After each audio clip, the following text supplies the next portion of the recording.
I'm Julian Minnesone. Coming up, the keys to the second half of the season for the Titans. We'll talk about it. I'm Tyler Rowland, and I'm feeling a little optimistic about the future coming out of the bye week. I'm Brad Hopkins, and that's the question. Can the Titans fly after the bye? We'll see. Tighten up. It's the Titans Squad. Everything Tennessee Titans every week. Covering all the big hits and game-changing plays from the heart of Music City, the way only the Locked On Podcast Network can. Squad up. The Titans Squad Show starts now. And welcome to the Titan Squad Show. I'm Julian Minnesone, joined by my friends Tyler Rowland and Brad Hopkins. Thank you for making the Titan Squad Show part of your day. It's part of the Locked On Podcast Network, now the #1 sports podcast out there. Make sure you like, comment, subscribe, and also get your questions in the chat. We're going to answer them throughout the show. Wanted to remind you guys that today's episode is brought to you by FanDuel. Right now, new customers can bet just $5, and if your bet wins, you'll get $300 in bonus bets to use across the app. And the Titans now returning from the bye week to face the Houston Texans this weekend. They entered the bye week at 1-8, and if the season ended today, I should say, they'd have the #1 pick in the NFL draft. So there is a though it has been a tough season, there is a school of thought that that may be a good thing to help the Titans turn things around the rest of the way. But I wanted to talk about the keys to the finish for the rest of the season, fellas. We always talk about keys to each individual game, but I wanted to go a little bit big picture now that we're getting into the second half of the season. And I'll start with you, T-Row. What's one thing or maybe a couple things you're looking for the Titans? Steady improvement the rest of the way, the keys to the finish for the rest of the season here. The offense has to play better. The offense has to play better. There's nothing else. I think if you got a Titans fan and you asked him honestly what really mattered the rest of the season, it would just be seeing Cam Ward play better, seeing the offense score more points, like have some drives, sustain some things, run the ball a little better. And that will include, if that happens, the results of that will be, or the symptoms there will be that people played better. The offensive line must have played better. The young receivers must have made plays. People must have played better. The run game, Tajay Spears must have got going. You know what I mean? If the Titans offense simply just plays better, I'm not asking for 25, 24 points a game, turn it up and go crazy to finish the year. But can we get a couple touchdowns on the board? Can we lose 17-24 with 2 offensive touchdowns? I just think right now the offense is so desolate. And coming into the season, what the real question was is Brian Callahan your leader for the future, paired with Cam Ward? Is he the leader for the future? And I just want to – we know that Brian Callahan isn't now. And Cam Ward so far, I think it's fair to have a nuanced conversation about where he's at. But it has been a very rough start to the season for everyone on offense. So if this offense doesn't play better to finish the season, it's just going to be not only bad football to watch and unenjoyable as a fan, but it's going to be hard to be hopeful going into the rest of the season. I have hope that they can play better on offense going down the stretch here in a couple of games, but you know, to me, that's the defense can be great, the special teams, but every Titans fan for the last 4 or 5 years, it's been, man, can the offense do enough? And it's just tiring. It's tiring as a product to watch. So I just want the Titans offense to have some semblance of normalcy. You know, it's hard to be a leader when you're not playing well. You know, it's hard to have an identity when you really have no identity across the board. You know, but this is usually when leaders emerge. I'm talking about the struggle. Someone that takes control despite the chaos. You know, what examples of leadership do the Titans have to follow? They don't. You know, leaderships create the standard. You know, the way things are done, regardless of the ebbs and flows of a season. That's how things change. You know, leaders find a way to put things in perspective and keep the wagon train moving. If it's time to forge ahead, they forge. If it's time to circle the wagons, they circle and fight. You know, the postseason obviously is not in the cards for this team this year. And, you know, after the regular season, we know they'll be home. So there's no pressure. You know, so stick to what works. And that's it. There aren't a bunch of things that in that category for this team. So the list is short, right? Perfect what's on the list. Get some easy wins and change the feeling about yourselves and your teammates. I mean, I did a lot of stat searching last night. 8 games left in this 2025 season. Since the Saints beat the Panthers over the weekend, we now have the worst record in the league. There are only 3 teams remaining on the schedule with losing records. I mean, we're dead last in yards per game, yards, second to last in passing, only to the Jets. They're the only ones that are worse. Second to last in rushing. Only the Bengals are worse than us rushing the football. We're 22nd in yards allowed per game, 20th in total yards, 16th in sacks defensively. There's only one other team better than us at holding onto the football. That's the Seattle Seahawks. So that's one bright spot, right? But guess what? The Seahawks are 7-2. So at the end of the day, I just want them to identify themselves, have an identity. And that identity starts with someone stepping up and basically taking the lead and playing as if they were leaders. That's what this team needs. B-Hop, I wanted to ask you, go deeper into that. When you talk about the offensive line this season and offensive line, ownership, I the Titans lead the league in sacks allowed, but I know not all of that is on the O-line, but a lot of, when you talk about the offense playing better, starts with the O-line, right? Peter Skoronski's been the bright spot, and he's been a little bit more honest in a lot of the post-game stuff this season, but he's kind of that put my head down and work type of guy. Is there a leader, a vocal leader on this O-line to kind of take ownership of the group for the second half of the season? Do you see that right now at all? No. And that is a microcosm of the problem. Your offensive linemen should be the baddest dudes on your football team, period. Because they're the most physical, they're the biggest, they're the strongest, and that's where leadership comes from, period. I know it might sound narcissistic coming from a former offensive lineman, but you know what? When you want people to get physical and be violent at the line of scrimmage, who do you lean on? Who do you look towards? Defensive line is a component of that. If you don't have dudes that can be disruptive for the other offense, then you've got a problem as well. But offensively, but from a team standpoint, and that's where offense usually, teams usually generate from an offense, because if you don't put up points, then you're not really having much of a team. And that starts with the big bodies. It doesn't matter who you have at quarterback, period. It doesn't matter who you have in the backfield. It doesn't matter who the quarterback is throwing to. I know it sounds crazy, but none of that matters. The skill positions don't matter if you don't take care of the line of scrimmage. Why? Because you got a quarterback working under duress that won't be able to hit those receivers anyway. A backfield that doesn't have holes to run through. So it starts with Dan Moore, Peter Skoronski, Lloyd Cushenberry, Kevin Zeitler, J.C. Latham. If those dudes can't get it done, if they're not giving off the perception that we own this line of scrimmage, that we own this football field, you don't have much of a team, because that's where it starts.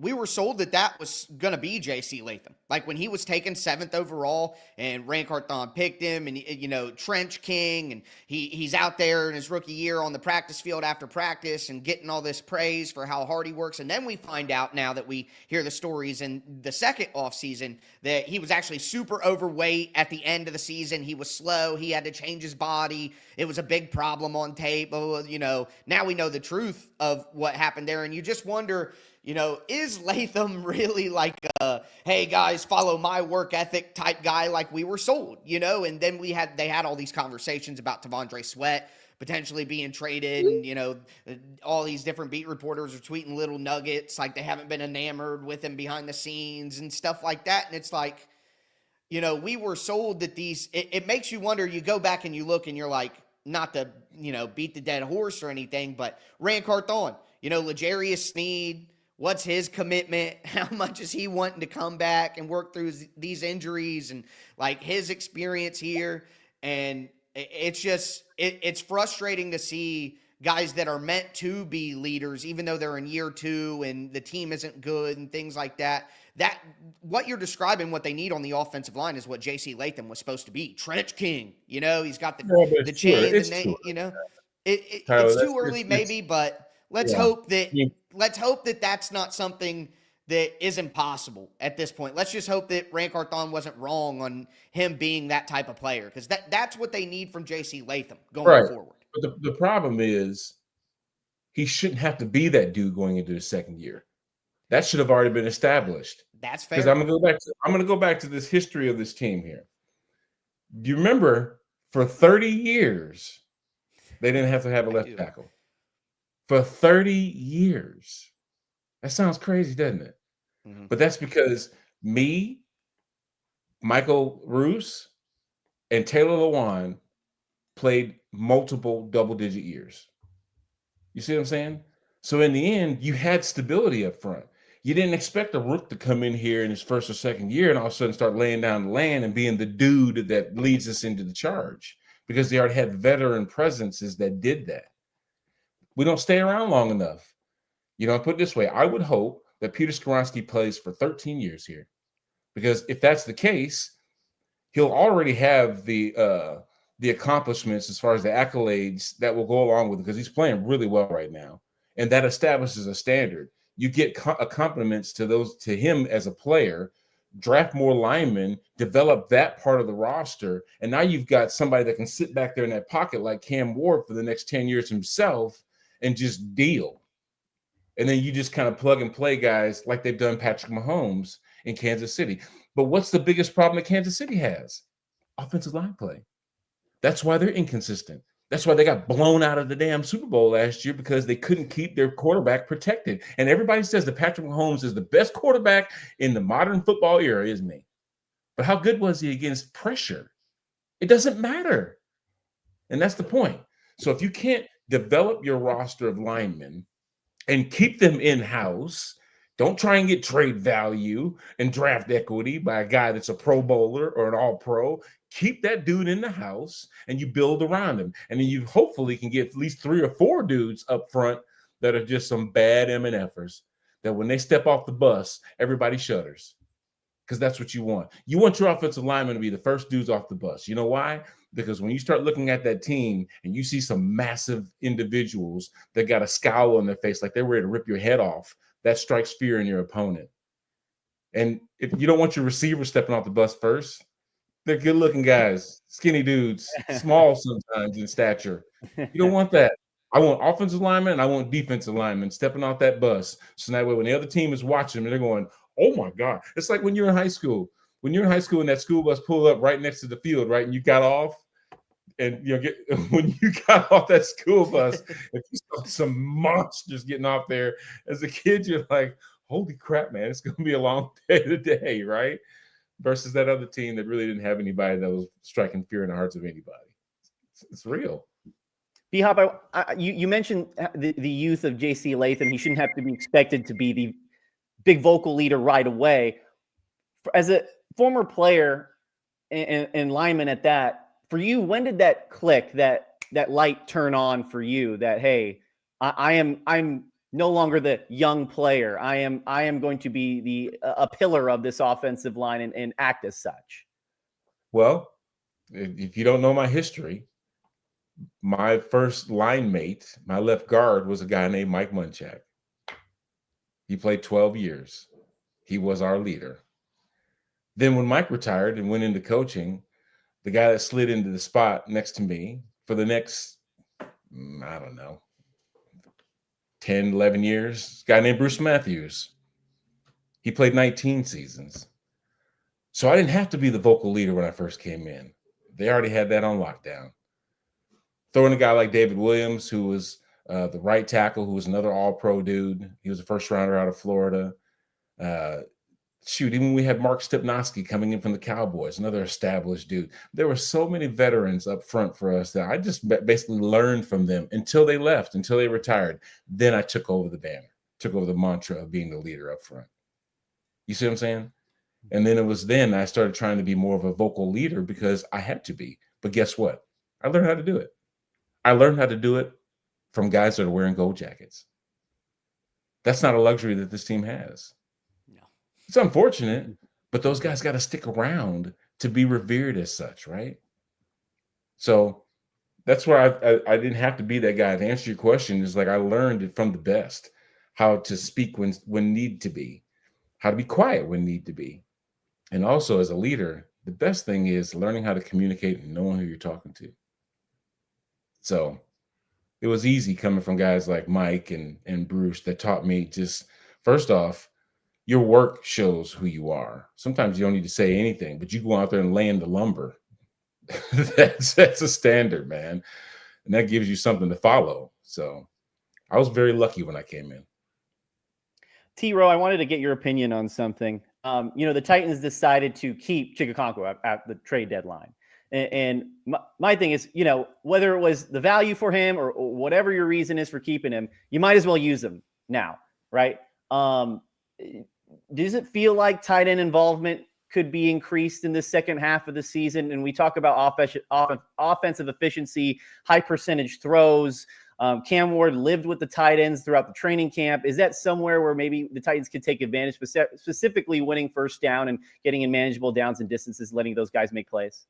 Well, you would have to hope, right? Like you would have to hope that they would look at the efficiency numbers and they would look at how Cam Ward feels and the type of plays that are available when they're in 12 personnel as opposed to 11 personnel. You would hope that they would make those changes. Now, this coaching staff has given us little faith throughout the season as to being able to make the changes that need to be made and some of the obvious stuff that seems like they could be doing differently that hasn't been done. So we will see. But I think you're right. If you're going to have a list of the talented guys on offense, Gunnar Helm and Chigakonkwo are going to be near the top. They're going to be in the top 5. So you might as well have them both on the field. And with Chigakonkwo's versatility, he can motion out and be in the slot and be a pseudo wide receiver. He's kind of a tweener at the end of the day anyway. So I think that would absolutely work. But they have to run the football. That's just they have to. That has to change. Whatever they have to do to be able to run the football. And if that means more tight ends on the field, which has been a trend around the NFL this whole season. You look around the NFL, you watch the other games and see what other teams are doing. Been a ton of jumbo packages with an extra offensive lineman, 6-0 linemen on the field, serving as a tight end, 13 personnel, getting the tight ends involved. It really is what the trend is around the NFL because people need to run the football against these two high coverages. So whatever the Titans have to do to run the ball, if they are running for 50, 60, 70 yards in games, they're going to have a hard time doing anything because it's just going to put Cam Ward in such a bad situation. But yeah, one of the ways that you can help that is to play with more tight ends and play with more heavy personnel and lean more into that. That also has the opportunity to do what Brad's talking about and develop an identity on offense. Like, hey, we're running the ball down your throat and just kind of go away from that shotgun base. You look around the NFL, the top offenses in the NFL right now, they have a little bit of a pattern. Like 6 out of the top 7 I saw this morning, they're not high in shotgun rate and they're not high in first down run rate. So you are under center, keeping the defense off balance so they don't know which direction you're going, whether you're play action, you're running, and then you throw the ball on early downs to get some efficiency and not just run. Like we saw the Packers lose to the Eagles last night, and their first down run rate was like 75%. Like if you had 2nd and 10, they ran the ball like 75%. That's the type of trends that the Titans offense has, where they consistently run on 2nd and long, and it becomes so predictable. So you just got to switch things up, even if you're not certain if it'll work or whatever. Like what you're doing right now isn't working. So go more under center, scrap that Brian Callahan West Coast shotgun, quick 2-man route stuff. Just go to a more traditional, more old school, type of Titans offense. I think if they do that, then they have more success to kind of drag people down in the mud. You get Jeffrey Simmons back. You get Calvin Ridley back. You hit 1 or 2 big plays in the pass game off play action per game. Your defense plays better down the stretch. Like we've seen them improve lately with more talent with Simmons back in the lineup. Him and Sweat together, finally, we get a good look at it. Like I think winning games, 20-16, 20-17 is the formula for this team to get 2 or 3 wins down the stretch. But that starts with the offense just really going back to an old school approach. When, as a lineman, we viewed passing the football as being passive because you're retreating. You're having dudes pushing on you, shoving you back into the pocket versus firing off. It's a different mentality.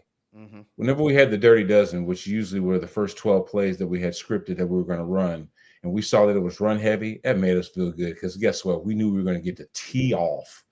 We weren't worried about giving up sacks. We knew that we were just going to come across the line of scrimmage and bludgeon some people. And that's the mentality you got to have. And I know sometimes it doesn't always work immediately, but you can't abandon it. Unless the game calls for you to start passing the ball around with more consistency, being under center is always the way. Because being under center, it opens up everything else. Unless you need to be separate from the line of scrimmage because it's a down and distance that requires the ball to be thrown downfield, being under center gives you an air of disguise because you don't know if I'm running it. You don't know if I'm play actioning it. You don't know if I'm passing it. You don't know what I'm doing with the ball. You don't know if I'm drawing. I could take the ball, take a couple steps like I'm stepping back in the pass, and then just get behind my line and run. But essentially, it's creating manageable down and distances that allow you the expanse of your playbook because there aren't a lot of 3rd and 10s plus calls in your playbook, let alone the ones that'll work. So if I'm staying in 3rd and 5, 3rd and 4, 3rd and 1, dare we say, I'm going to convert. Have a chance.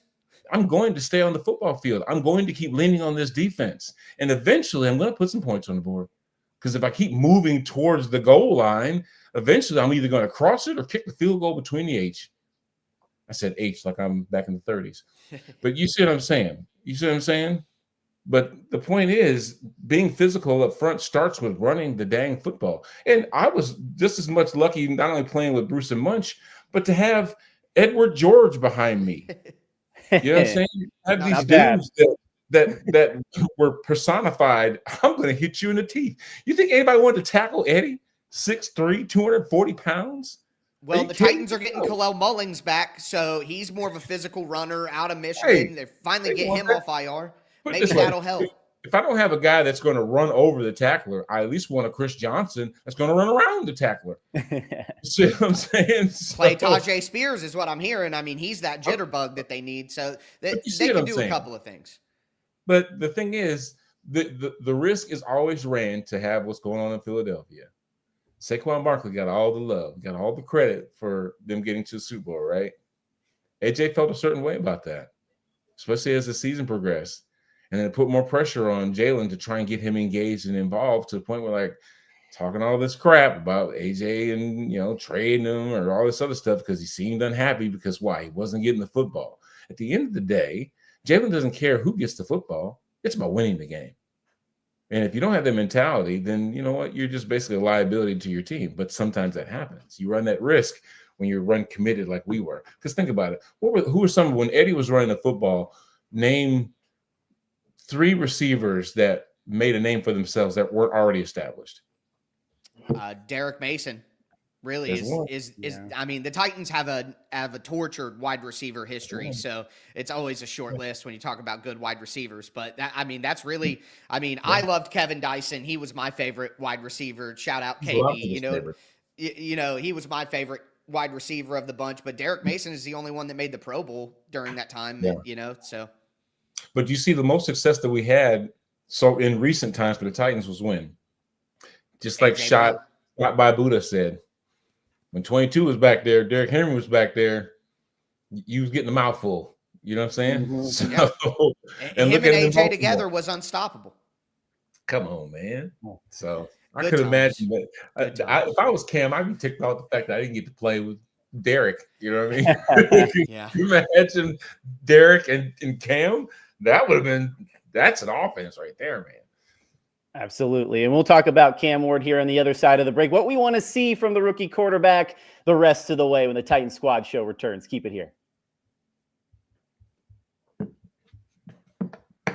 All right, if you're a business owner, here's the truth. SaaS promised to make work easier, but now the average company is buried by hundreds of apps that slow down your teams and simply don't work together. That's not SaaS, that's SAD, software as a disservice. That's why you need Rippling. Rippling is the unified platform for global HR, payroll, IT, and finance, all in one place. They've helped millions of businesses replace a mess of disconnected tools with one system designed to give leaders clarity, speed, and control. Everything from onboarding to payroll to IT access runs automatically and perfectly in sync. Probably something the Titans need to be, is perfectly in sync. That makes a good team. And right now you can get 6 months free when you go to rippling.com/lockedonnfl. Learn more at rippling.com/lockedonnfl. That's rippling.com/lockedonnfl for 6 months free. Terms and conditions apply.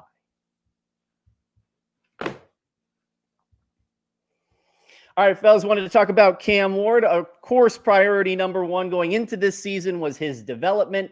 We've seen some good things and some not so good things, kind of a mixed bag for Cam Ward throughout this point. What's something that each of you guys are looking for this second half of the season for Cam?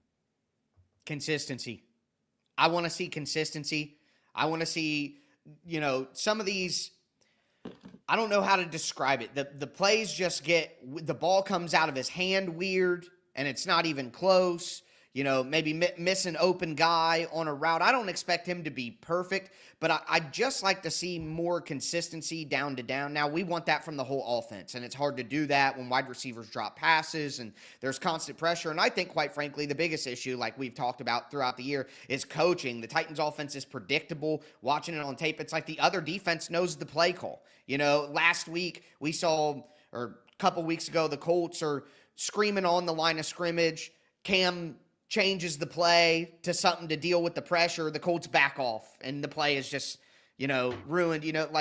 It seems like they aren't prepared, and the defense knows what the offense is going to do, which makes all of it hard. And that's why having these discussions about Cam Ward is so frustrating, because mixing in where he goes wrong, where the coaching is falling short, the situation around him, the players around him not playing as well as they need to. Like, how do you mix out that pie when you're evaluating each play? It's nearly impossible, which is one of the more frustrating things. But I just want to see him be more consistent with the football, not have so many misses, not have so many wonky plays, I'll say, that go up and down. I think that's going to be important for him, and if he does that, that'll help the offense too. And a big part of that is just getting the ball out of your hands, making the easy read, dumping it off. Like, just go through the progressions faster now that you've had a half a season to kind of acclimate yourself. You were a rookie, but at this point, you're the starting quarterback for half a season in the NFL. It's time to be more consistent than we were if he gets the help to do it. But I think they have the chance with some of these opponents they're going to play. They have 5 games down the stretch, which I think are winnable. And I think that if Cam Ward plays more consistent, can we see a great Cam Ward game? Like a true breakout game, 3 touchdown passes, 275 yards. I don't even care if they win that game. Let's just see it. Like, he just has to be more consistent, put a 4-quarter performance together at some point in time. That's really all that I care about. Well, first things first, he's a rookie. We have the idea that the first pick of the draft should make the team better for the most part, but that's not reality. 2019, Kyler Murray, 5-10. 2020, Joe Burrow, 2-7. 2021, Trevor Lawrence, 3-14. 2023, Bryce Young, 2-15. 2024, Caleb Williams, 5-12. Now, Kyler Murray became a Pro Bowler in 2020 and 2021. Joe Burrow became a Pro Bowler in 22 and 24. Trevor Lawrence, Pro Bowler in 22. Bryce Young, noticeably better. Caleb Williams, noticeably better. The only one that doesn't have a new coach since the day he got here is Joe Burrow. So that part has already been taken care of, obviously, with Brian Callahan no longer being here. But I'm hopeful that the next guy coming in can unlock Cam's potential. Control what you can control and don't stack bad days. When they talked about what he was going to be doing during the bye week, he said, hey, just working on being the better version of himself, basically. He wasn't going to take time away from the building. He was going to be doing the things that he felt he needed to do to improve on. And that's all we can ask him to do. Do your part in your development. At the end of the day, everything else will fall where it may.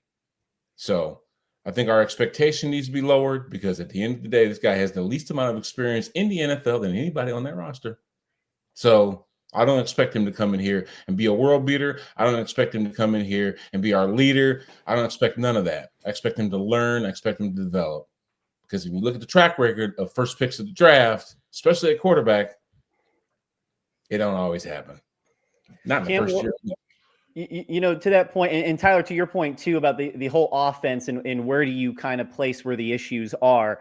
One area is obviously the third down conversion rate. They're 28% right now in the NFL, which is the worst. But that's Cam's finding out the hard way that playing third and long in the NFL is not so fun. In Miami, his third down conversion rate was 56%, and they were the best offense in college football last year. Now he can get away in college with some of those backyard football plays. Can't really do that all the time in the NFL. So when you're thinking about winning first down, is that go back to that run first mentality that you guys were talking about? Because that, getting ahead of the sticks obviously is important. Well, I don't think that I would say that running on first down is the key to the run first mentality. I think you can have that run-based offense, but what happens is, in my opinion, you look at the film every single week and certain shifts that the defensive line makes, where you see a second-level defender then come up and get on the line of scrimmage to disrupt the blocking assignments of the offensive line, where you see certain pressure comes from. The Titans' offense shifts the tight end from this side to the other side, and now the defense is rolling down a backside safety and they're coming on the line of scrimmage and providing back pressure. It's like every defense the Titans plays, you can see their adjustments during the game and the moves that they make based on what they see the Titans do. And when people say that football is like a chess match, this is what they mean. It's, hey, they're starting to do this. They're bringing down this backside pressure. They're coming down and rolling down that backside safety. Now we're going to do play action and a quick backside slant right in that hole where they're rolling down. That's an adjustment. And then the defense sees that, they adjust to that, you adjust to their adjustment. It's chess. Boom, boom, boom. That's the game within the game. That's the scheme. But every week on defense, it seems like to me, and this stuff is so high level, I admit, on my film breakdowns, on the show, I don't know 100% like schematically what it's called, what these teams are doing, because I'm not an NFL head coach. Like, I can't be on that level. You know what I mean? But I can see every week that the Titans do this thing, the other team does this, and they're perfectly sitting there ready for the run play. They're providing easy penetration through a certain gap that they know is going to be open. They're following the puller around. And it's like all of these defensive coaches just have the Titans offense figured out entirely. Their players know what to expect. They know what's coming. And it makes it difficult for the Titans to operate. Even in a talent deficit, it makes it difficult to operate in that situation. So for me, it's about going against your tendencies, going against the conservative nature of the offense that you've called in the first half. They need to throw more on first down, whether that be play action, quick hitters, but they need to do that out of heavier formations and out of under center formations, not shotgun. That's how they need to spin this thing on its head. And I think if they do more of that, they're going to go against their tendencies, call less 2nd and 10 runs. You know what I mean? You're just so predictable at this time that they need to go more heavy, but pass out of that earlier. So it's almost like spinning it on its head. Yeah. And I think that will allow them to then be able, because then they pick up 3 or 4 or 5 or 6 on a quick, easy out route out of under center, 12 personnel. And then it's 2nd and 5, 2nd and 6, 2nd and 4. And then you can run the football. And even if you don't get it, and it can't work like that all the time. You got to run on first down.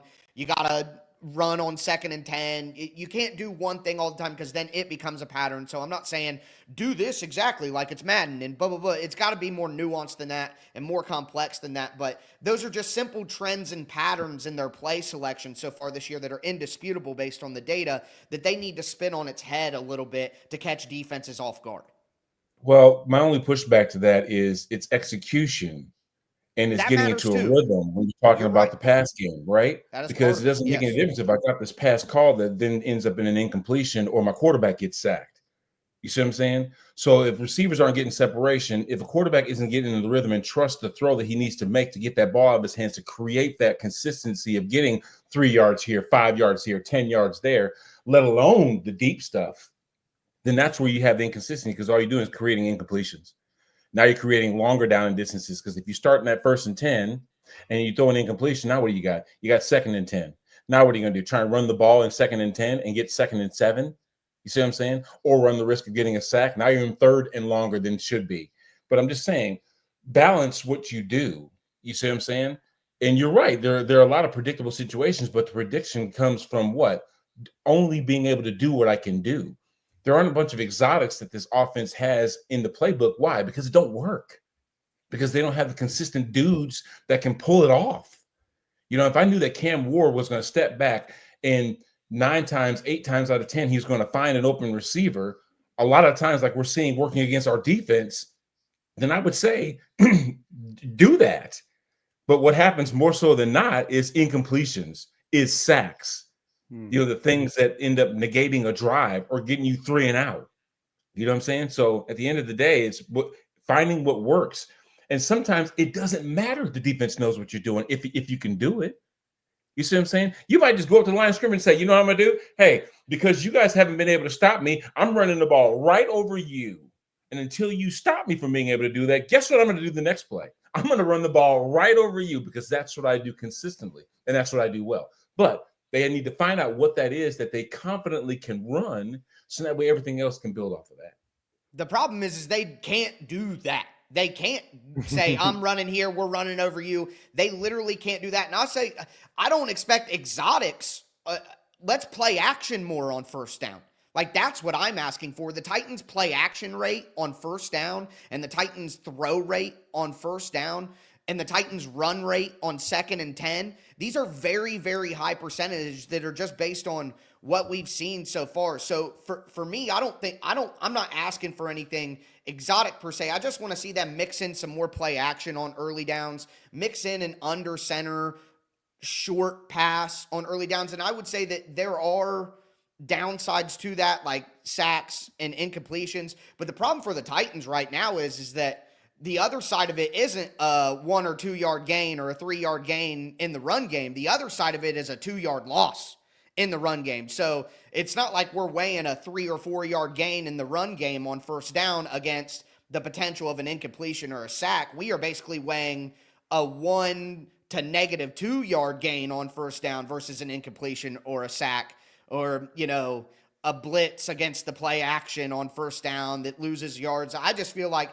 there are no good answers. So you might as well go against some of your tendencies that could be seen as more conservative play calling wise throughout the season, regardless of the execution or anything like that. Like, they just have to change things up in the way that they're calling the offense, or they're going to continue to be super predictable and get out schemed every week because the other defensive coach is better than our offensive coaches.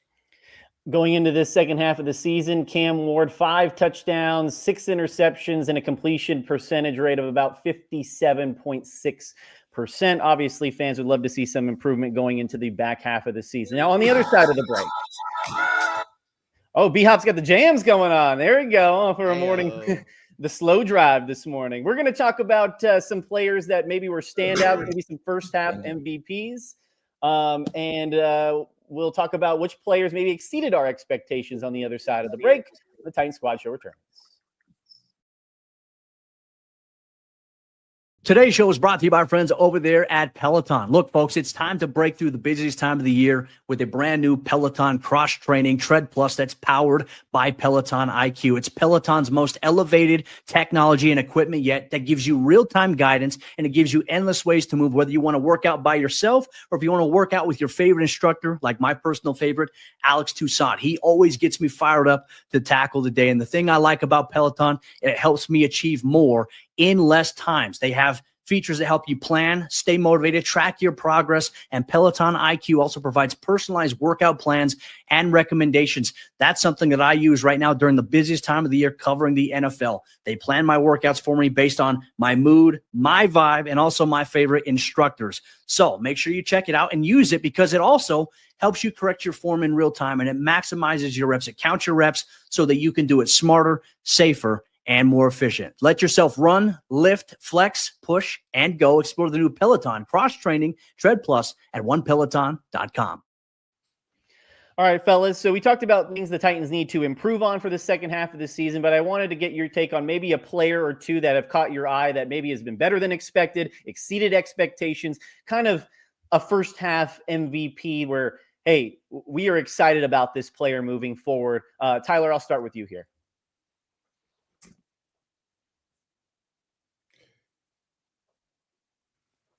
It always starts with Chim DK.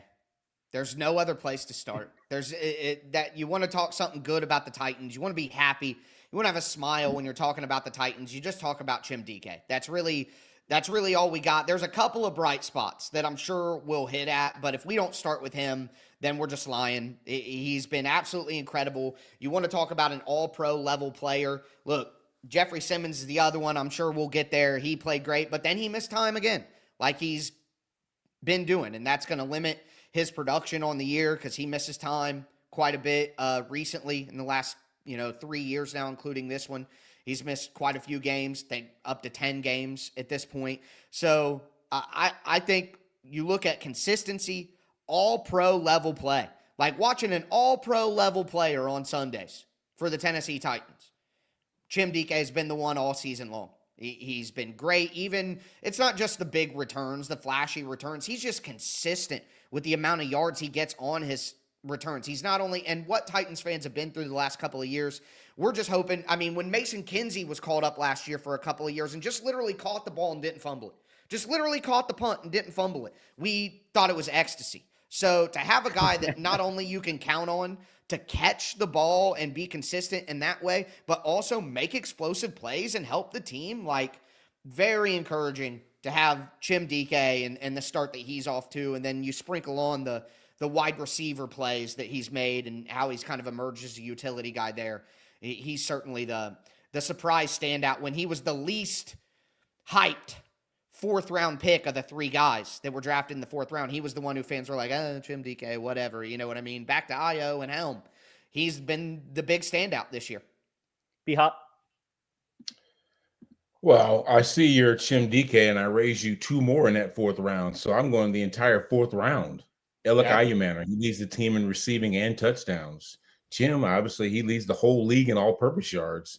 Gunnar Helm has identical stats as Chigakonkwo, the starter, except he's got a score this year. So I think that what they did in that 4th round has really been exceptional. I mean, throw Cam in here in his development as the future of this future face of this franchise. But yet and still, last year's draft, and when you look at the guys that are in that 4th round that are really making an impact for this team, all 3 of those dudes can be viewed as the future of this team. So I see your Chim. I recognize that, but I also throw Elik and Gunnar in there as well. I'm going to go from the 4th round last year. Cedric Gray. Yes. And it seems like this 4th round's hitting for the Titans. I mean, he's 3rd in the NFL in tackles in 91, right? And remember at the start of the season, or in training camp, I should say, one of the big position group battles was who's going to start alongside Cody Barton. Is it going to be Cedric Gray or is it going to be James Williams? And now looking at it now, you know why Cedric Gray won the job. And maybe that position battle competition might have been the best thing for him because the dude's violent.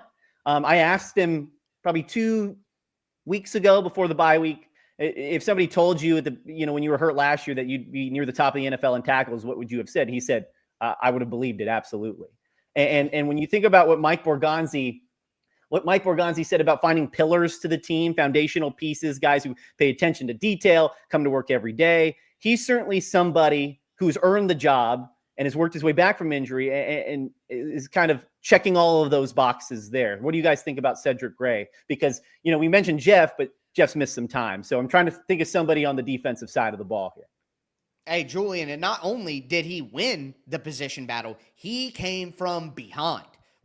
James Williams was ahead of him going into the first preseason game. I mean, Cedric Gray didn't really take that over until later in the process, too. So not only did he win, he came from behind to do it, which gives him even more credit for being able to pull it off. But you're right, his violence, his physicality, the juice that he brings downhill, it is even more apparent when you watch him next to Cody Barton. It's like the tortoise and the hare out there. It's insane. There's one of my favorite plays of the year, even as Cody Barton is like chasing a runner and trying to get him from behind, and he's so slow and can't get to him. And Cedric Gray is fired like a shot out of a cannon from behind Cody Barton and comes past him and takes down the ball carrier. It's just like the juice that Cedric Gray has played with and his downhill intensity when the Titans really needed something at linebacker over the last couple of years, kind of a barren spot for him that they were trying a lot of stuff and it didn't work. And they're still trying stuff that didn't work, like Cody Barton, but they're going to have him back next year no matter what. You look at the contract.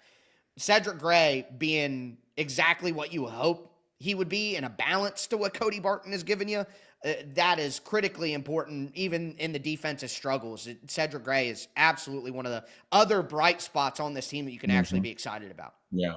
It just shows you how you can get good value and how important those middle round players are. Because we just talked about a set of 4th rounders in the last 2 drafts that are having a huge impact on this team.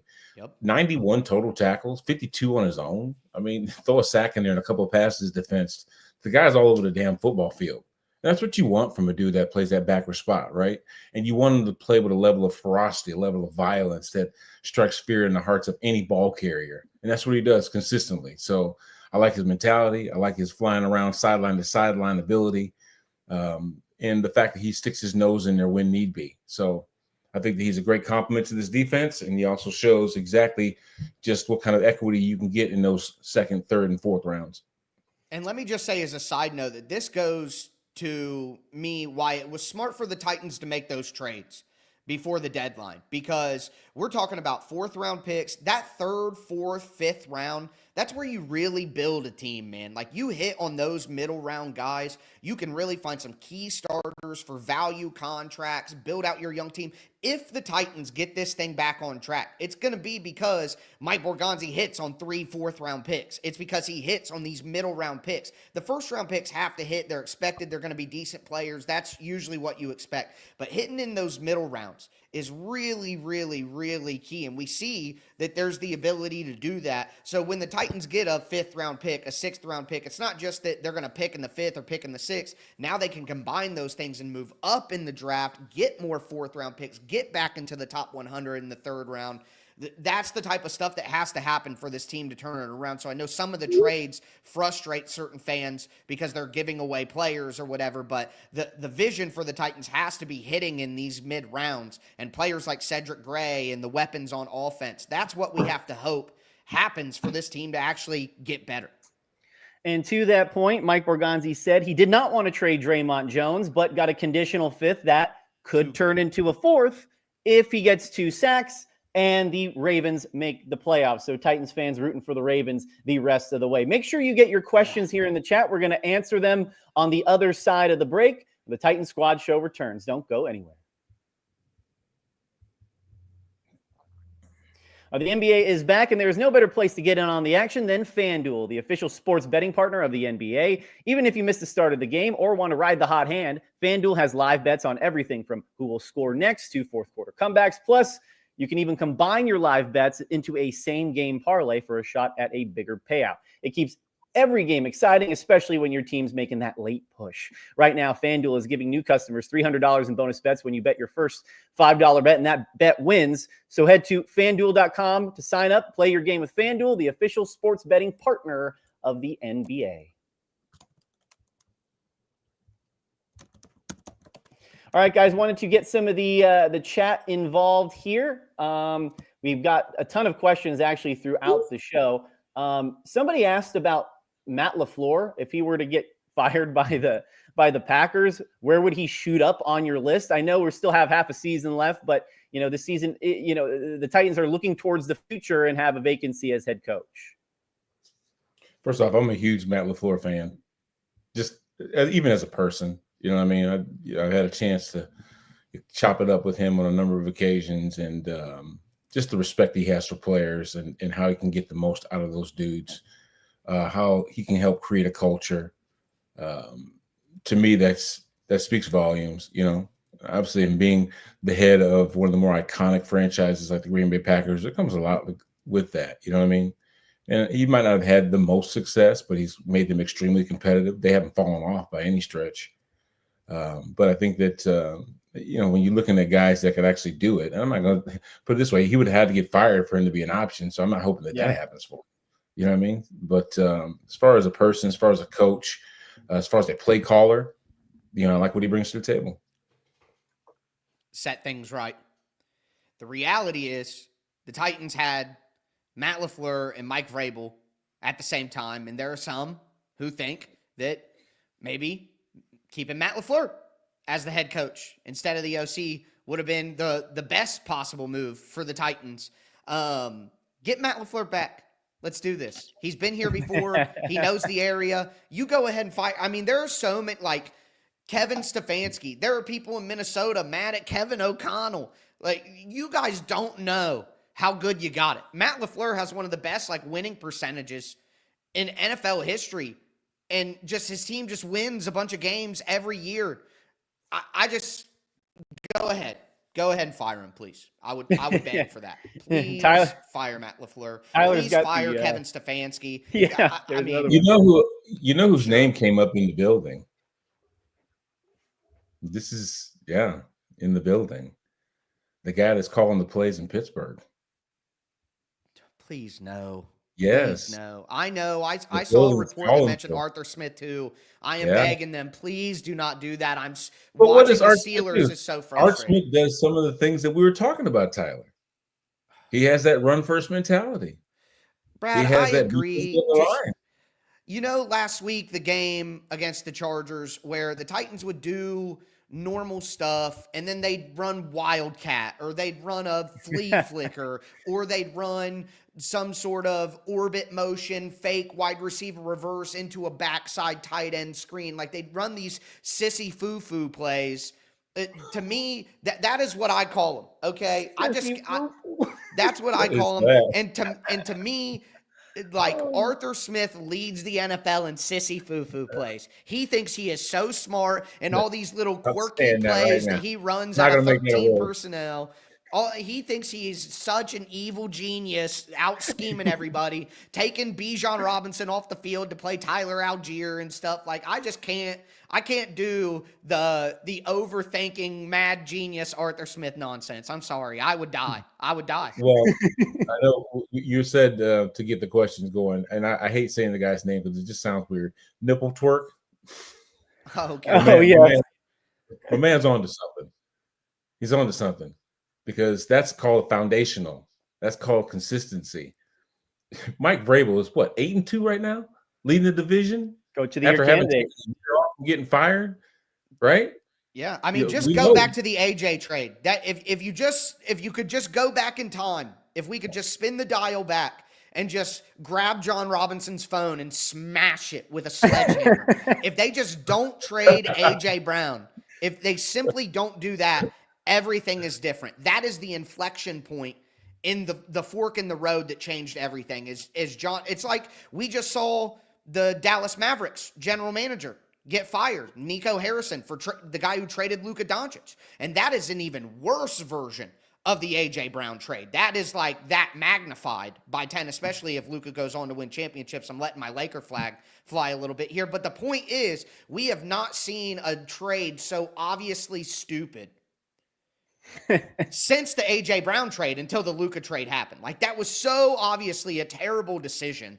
You know what I mean? And it just like, that is what changed everything. That is what ruined everything. That is what poisoned the well. They could have survived the draft class misses. They could have drafted better. They could have remade the team with AJ and still the end version of Henry. They could have figured it out, but the AJ trade ruined everything. It just blew everything up. He was so important. He'll never be appreciated for how important he was to what it turned on, even the appreciation he gets. But regardless, off on a tangent. Yeah, No the Arthur Smith for unfortunate me, thing please.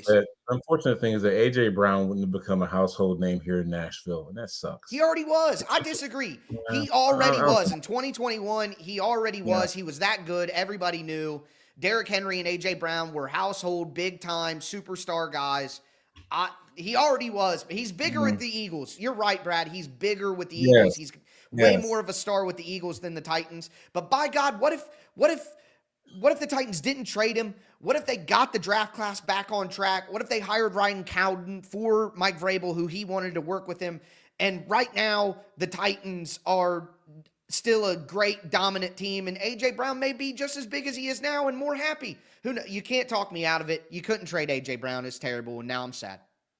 Yeah, Mike should have actually hired Brian as his offensive coordinator because Brian's a good offensive coordinator, just not a good head coach. You know what I mean? Of course, Mike Vrabel, he had his hand in some of the offensive development, but he wasn't calling plays. You know what I mean? He couldn't get that right is the big problem. I'm saying, if he'd have found the guy, Tim Kelly. If he'd have found the right guy on that side of the ball to just call the plays and let him manage the team, that would have been the perfect balance that they would have needed. Because look at him with Josh now. Josh McDaniels is making Drake May look like a goddamn Pro Bowler. Mistakes were made. If a time machine, if we could build one and we have a time heist, Tyler would go to the Titans facility to destroy John Robinson's phone. That's the number one mission right there. No, I'd probably have to go back to 1999 and I'd be like angels in the outfield and reach Kevin Dyson over the goal line. You know what I mean? That's what I would do with the time machine probably, and go back and buy stock in Apple too. You know what I You and mean? me both, Tyler. You and me both. 'Cause Right. where our lives Right. would have been if this franchise had at least one Super Bowl win under its belt. Man, just bringing up all the curses and all the pain today, literally from the start. My last thing, and I want to make this quick before we go. How many wins would you feel better about the Titans having by the end of the season? Because Tyler, you mentioned there are 5 winnable games. You got the Jags twice. You got the Saints. You got the Browns. What's the 5th one that's on your list there? The Saints, the Jags twice, the Browns. Is it this week? I think it might be. It might be this week. Maybe. I'm also not very good at math, so it could be 4. I got to check my notes. That's literally what I'm talking about to lead my show later on tonight. People are going to tune in. I'm going to talk about what they can do the rest of the way. But yeah, I mean, both those games against the Jags, the Saints, the Browns, I think those are winnable games. All those teams, the Jags are 5-4, so they seem better, but no, they're not. They're the Jags. The Titans, the worst version of the Titans can beat the Jacksonville Jaguars. We always have had their number since Brad was stomping them out 3 straight times. You know what I mean? In their season, like, we've always had the Jags number. They're our ugly cousin. We can whoop them if we need to. Don't matter how good or bad either team is. The other one can lose. So they can beat Jacksonville. They can beat the Browns. They can beat the Saints. Whether they should or not for draft pick reasons, we'll let the fans cry and complain and decide on that. But I'm okay with this team winning a couple of games down the stretch, even if it gives them the 2nd or 3rd pick. Like, I think Cam Ward improving, the young guys improving, tasting victory, playing better football. They have been a disaster.